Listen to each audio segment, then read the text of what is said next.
The name James C. Petrillo has been on Grant Park music shelves since 1976. But what do people who come to Grant Park know about the man? What do you know about James C. Petrillo? Nothing. Professional musicians of a certain age, of course, can tell you all about Petrillo because for decades he controlled their livelihood, indeed their lives. I was in awe of him. He was strict. You respected him. What he did, what he created was a specific climate for all of us to feel proud of what we did as musicians. These professional musicians of a certain age are members of the City Symphony. Monday mornings, they rehearse in the Chicago Federation of Musicians building at 175 West Washington. Literally, this is the house that James C. Petrillo built. But passers-by will tell you, I don't know who James C. Petrillo is.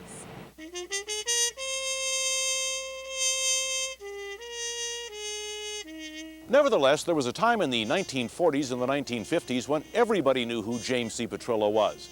His name was so well known, in fact, that it served as the premise for one-liners that everybody could get immediately. Two examples. How on earth did you run him down? Well, he's a piano player. Once a piano player, always a piano player. I got him through the Musicians Union. I went right to the top. Petrillo. Hey, I've been playing this flute all night. Had to clear it with Petrillo.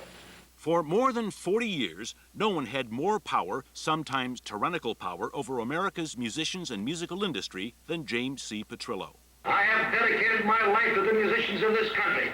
In the best interests of the American Federation of Musicians, I place in nomination the greatest labor leader of them all, James C. Petrillo.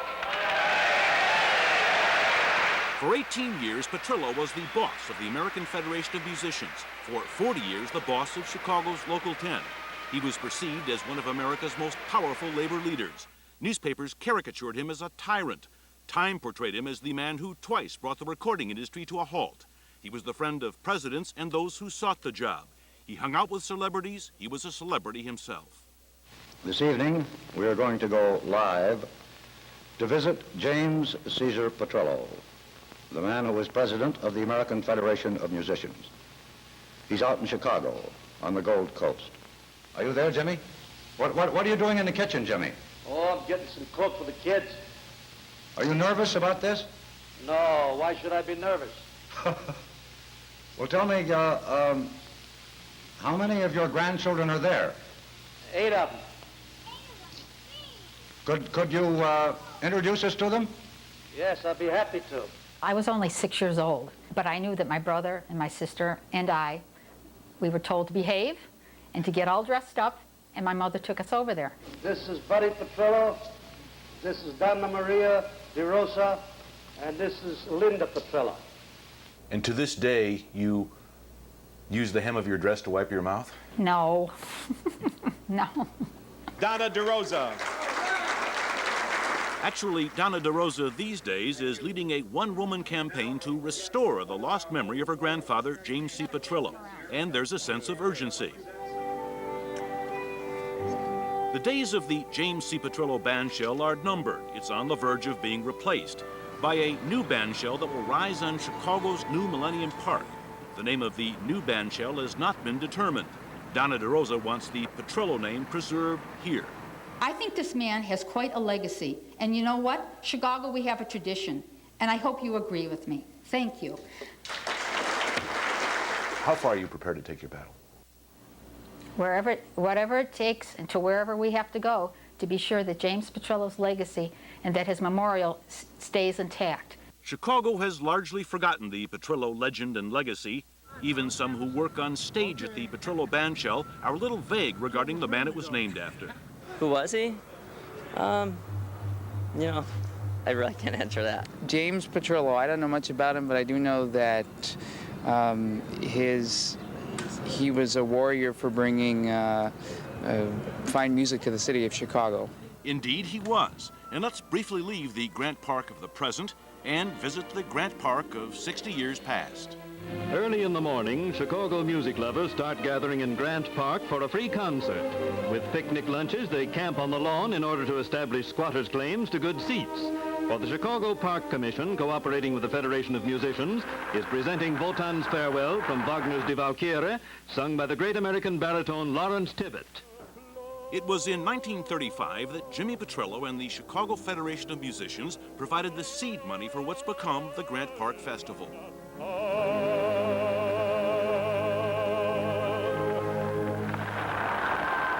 Park Commissioner James Petrillo, sponsor of the concerts, is congratulated by Tibbett. I personally would like to thank you. Thank you, Mr. Tibbett. I hope that in the very near future, that concerts like these in Grant Park will be played in every city in America. 65 years later, the Grant Park Festival continues. Likewise, hundreds of free concerts across the country each year, for which James C. Petrillo can take some credit. But what made this labor leader tick? I am what I am because I am what I am. What he was the child of Italian immigrants. Jimmy Petrillo, born in Chicago in 1892, never made it past the 4th grade. He learned to play the trumpet, but not well. He married a girl from the old neighborhood and embarked on a lifelong career in music that did not involve playing so much as a single note. Jimmy Petrillo became an organizer and officer of the Chicago Federation of Musicians. In 1922, Jimmy Petrillo became president of what became Local 10 of the American Federation of Musicians. Clippings from his scrapbooks demonstrate that union bargaining Petrillo style was largely a matter of intimidation. They say he used to go around back in the 20s, you know, with a few guys and carry a bomb and actually like walk into the Chinese restaurant and say, I think you ought to have some musicians in this restaurant. And say, oh, we don't need musicians. He put a bomb on the table, you know. And they hired musicians. You know, that's the way he did business in the old days. Truth or urban folklore? In 1948, before the House Labor Committee, Illinois Congressman Tom Owens tried to grill Jimmy on union organizing techniques in the old days. Well, isn't it true that you've broken up many a union that wasn't organized throughout the country when they're playing in different places? I'm from Chicago now. Remember, I know the facts, so isn't that a fact? Don't refresh your memory too much. This is Westinghouse KYW, the Chicago Herald and Examiner station. I was a mere hesitation. And when the age of radio began, Jimmy forced broadcasters, first in Chicago, then across the nation, to hire large musical staffs.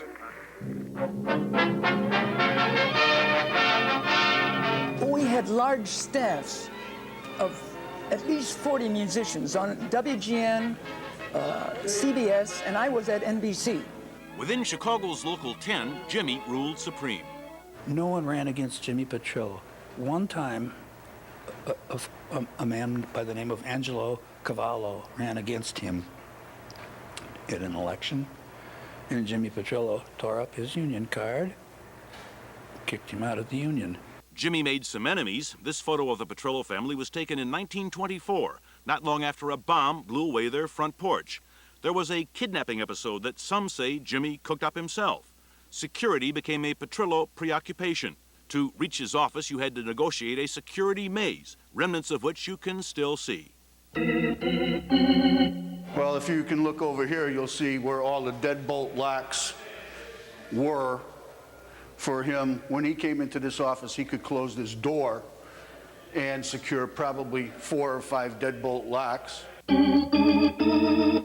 He also had a guard station here, which is not used anymore, where someone could buzz in people here and make sure anyone going up here was secured by Mr. Petrillo. The door leading into his office had a steel plate in it, and this door, which has been replaced because it was too heavy and actually fell off the hinges. The windows in the office are all, the inside windows are all bulletproof. They're about 1.5 inches thick. Going into this small office, again, there was a steel-plated door in here, and we have since replaced the GM. There were all separate locks in here. Literally, he could come in here and live in this little spot in the world. Jimmy had another fear. Here you see him sitting in on drums at a 1954 Union Christmas party. Watch what happens at the end of the number. Specifically, watch his pinky and Jimmy's unique way of shaking hands. For health reasons, we shook hands via the pinky. That was his credo. He was afraid of germs. That's correct. How else did this phobia of germs manifest itself? Well, in odd ways. Thus, when Jimmy moved into his Gold Coast apartment, his daughter surprised him by buying him a tea set that had once belonged to the great Italian tenor Enrico Caruso. And I said, and this was Caruso's tea set. And his eyes opened wide. He said, get it out of here.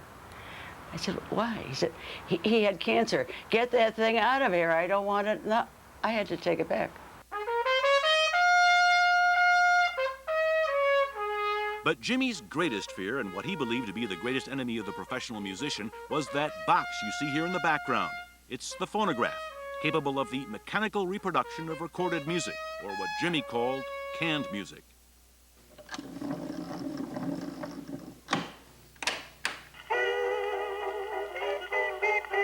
Through the phonograph, a single recorded musical performance could be reproduced an infinite number of times, without further need for musicians who had to be paid. Jimmy hated the phonograph, hated records. The Petrillo 3-flat, needless to say, was phonograph-free, as far as Jimmy knew. I can't imagine growing up as a teenager without records in the house. We didn't have any. We did, up at the lake, my dad bought a K-part, and it turned out to be a combination radio and phonograph. Well, he didn't know that was in there. So once in a while, we'd slip a record in there. But we didn't know how to work it, so we kept smashing the records. So it didn't do us much good. In 1940, Jimmy Petrillo was elected national president of the American Federation of Musicians. As the boss of professional musicians countrywide at the beginning of the Second World War, Jimmy Petrillo launched his own all-out battle against canned music. Early in 1942, he launched his ultimate weapon. The canning of music suddenly stopped and remained stopped for almost 2 years. As first move in a campaign to share fully in the profits of every commercial use of recorded music, the American Federation of Musicians, an AFofM union, forbade its members to perform for any recording company. Mastermind of the musicians' revolt was James Caesar Petrillo, president of the AFM, who in a few short months found himself the target of an unprecedented barrage of public criticism and became to many the symbol of a labor czar, unbridled and irresponsible. But to the 138,000 members of some 800 local unions over which he had full sway, Petrillo was fighting to remedy an old evil. Jimmy participated in this March of Time feature to counter public opinion. The press was slamming him almost daily for imposing the recording ban during the darkest days of World War II. Jimmy took to the screen, fighting his own battle.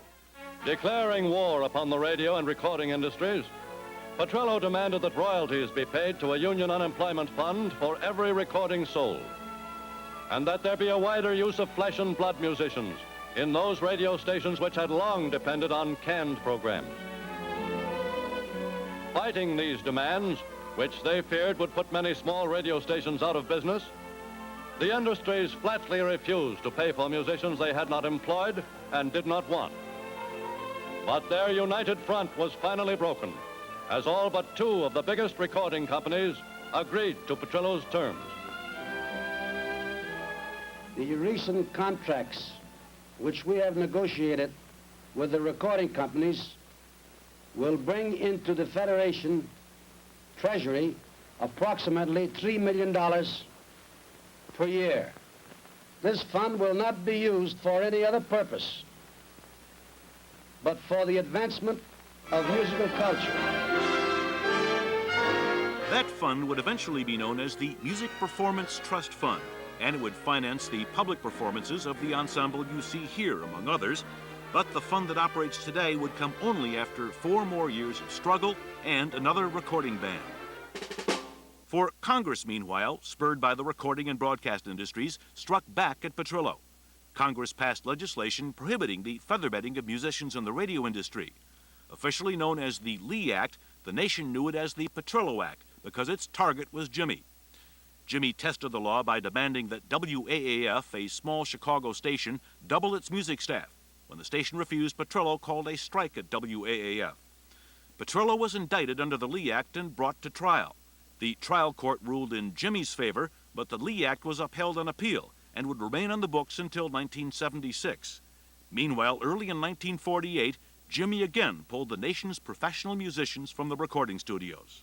You solemnly swear that... With the wrath of the nation aimed in his direction, Jimmy Petrillo was called before the House Labor Committee and asked how long the band would last. If I could tell you how long this thing would last and how long we'll stick it out, I'd be a pretty smart fella. I don't know. Jimmy was again attacked in the press. The cartoons came non-stop. Jimmy loved the cartoons. He relished the attacks. I have 260 cartoons in my office, in the press of this country. And when I got a little time, I read them and I have a few laughs. Musicians returned to the recording studios at the end of 1948 after the recording industry agreed to contribute a small amount from the sale of each record to the Music Performance Trust Fund. The money from the Music Performance Trust Fund goes to professional musicians who in turn provide free concerts for the public. The next time you see the City Symphony perform, say, at the Daly Center, it will be because of that fund. For individual musicians, the return may be small, but over the years, the public benefit adds up. Since 1949 to date, the nation has had over $300 million of free concerts. Chicago alone has had over $22 million worth of free concerts. The high point of Jimmy's career came in June of 1954 when he led former President Harry Truman to the dais of the Federation's National Convention in Milwaukee. Truman and Petrillo were about to collaborate in what turned out to be a very effective argument against live musical performances. Harry Truman was an amateur pianist of some ability, but on that day in Milwaukee, he clearly had a bad keyboard day. And as for his partner in performance, This will show you why we don't want any more canned music in the United States of And if that gang out there can take it, we're going to give it to them, ain't we, Mr. President? Now, let's see where we go here.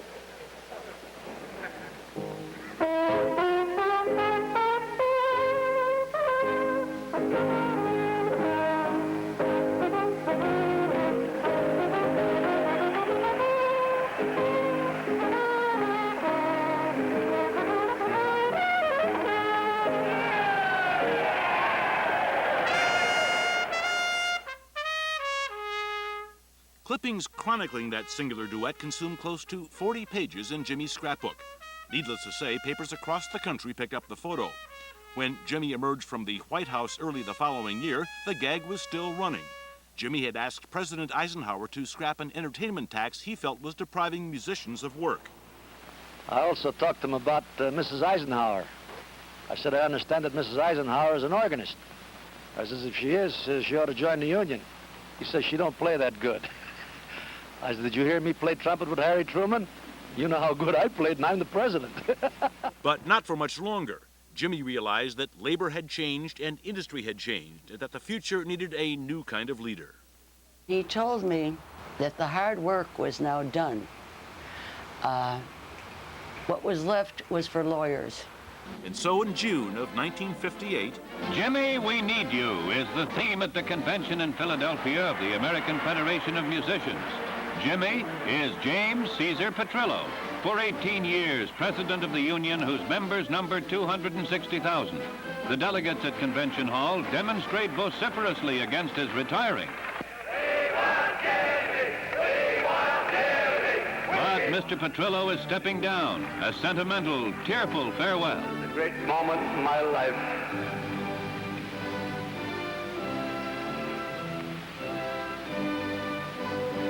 I can't say goodbye, still I gotta go. The convention quiets down to a whisper as the union leader continues with a change of handkerchief. But I'll do a few tears, and I'm sure you don't mind my few tears. 66 years old, Mr. Petrillo will retain for a year or two, perhaps, the presidency of the Chicago local he's headed since 1920. But dissidents in Chicago's Local 10 wanted change. How democratic was the local run in Chicago? Well, there was absolutely no democracy whatsoever. We used to get a ballot every 3 years that would say, vote for one, and there would be only one. Moreover, Local 10 was for white musicians. Local 208 on the south side was for black musicians. By the early 60s, many of them were frustrated with Local 10's reluctance to merge. The black local, which was Local 208 in those days, had come to Petrillo many times asking him to merge the locals, and he had always refused. From what we knew in the union, he was not for the merger at all. The progressives of Local 10 did what no one had dared to do in 3 decades. They put up an opposition slate. My father was a musician before me, and he was concerned that I was involved with this activity. He said, "Are you sure you know what you're doing?" I said, "Yeah, I think so. I hope so." In this room on December 5th, 1962, the election was held, and the dissidents, to their own surprise, triumphed. We never in our wildest dreams anticipated that we were going to just clean sweep the whole thing. That would be almost a hallucination, for God's sake, to think that you're going to overthrow one of the most powerful unions in the business.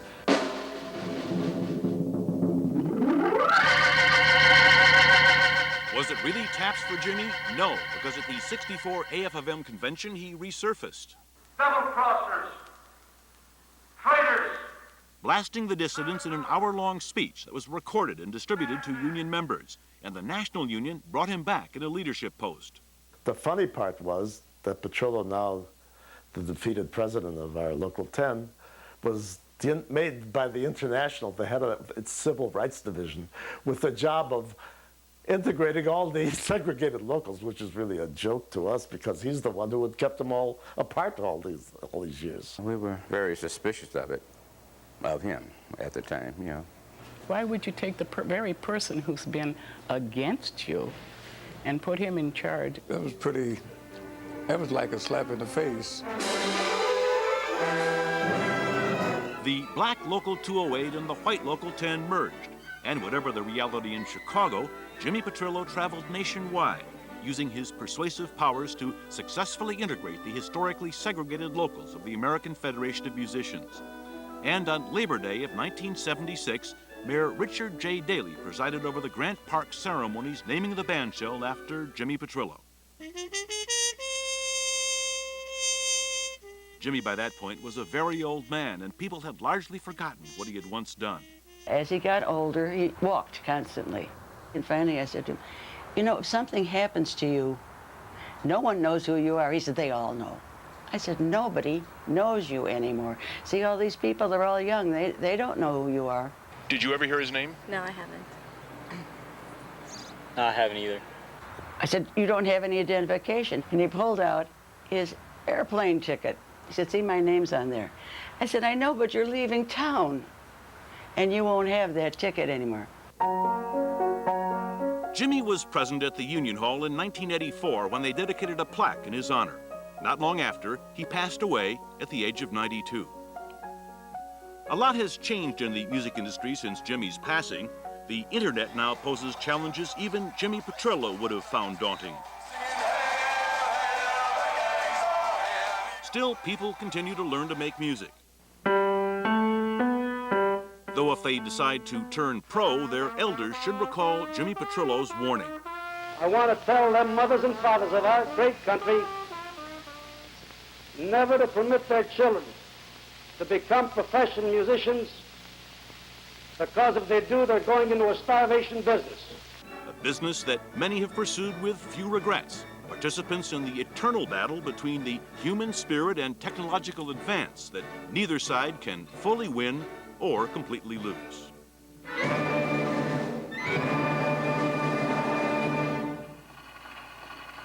For Chicago Stories, this is Rich Samuel.